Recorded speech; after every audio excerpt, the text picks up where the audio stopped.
बिस्मिल्लाहिर्रहमानिर्रहीम। ताहिर साहिब राइवल से अस्सलामु अलैकुम वरहमतुल्लाहि वबरकातुहू। माय चैनल ताहिर जी राजू में आप सबका दिल की गहराइयों से खुश आमदीद। अगर आपने मेरा चैनल सब्सक्राइब नहीं किया तो प्लीज सब्सक्राइब कर लें, बेल आइकन पर क्लिक करना ना भूलें। वीडियो को पूरा जरूर देखें और लाइक और शेयर जरूर कीजिएगा। नबी करीम सल्लल्लाहु अलैहि वसल्लम की सीरत मुबारक का खूबसूरत वाकया।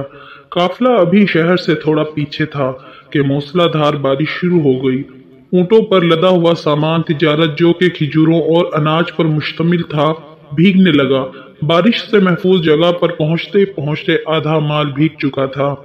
मंडी में पहुंचकर ताजिरों ने माल उतारना शुरू किया। इन ताजिरों में एक बहुत मासूम चेहरे वाला इंतहाई खुश शक्ल नौजवान ताजिर भी मौजूद था।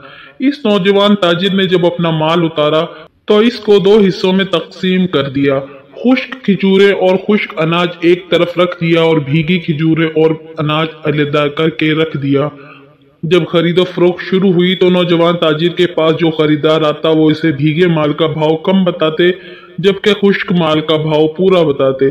ग्राहक पूछता कि एक जैसे माल का अलग अलग भाव क्यों, तो वो बताते कि माल भीगने से इसका वजन ज्यादा हो गया है, खुश्क होने के बाद वजन कम हो जाएगा। ये बददियानती है। लोगों के लिए नई बात थी। थोड़ी ही देर में पूरी मंडी में इनकी दयानतदारी का चर्चा हो गया। लोग जोको दर जोक मासूम सूरत वाले ताजिर के गिर्द जमा होने लगे। इनला के गर्विदा हो गए। वो मासूम और खुश शक्ल नौजवान हमारे नबी करीम सल्लल्लाहु अलैहि वसल्लम थे। सुभान अल्लाह, मोहम्मद सल्लल्लाहु अलैहि वसल्लम। अगर आपको मेरी वीडियो पसंद आई हो तो प्लीज वीडियो को लाइक करें और ज्यादा से ज्यादा शेयर करें। मजीद ऐसी वीडियोस देखने के लिए मेरे चैनल को सब्सक्राइब करें, बेल आइकन पर क्लिक करना ना भूलें। दुआओं में याद रखें अपना और अपने प्यारों का ख्याल रखें। अल्लाह हाफिज।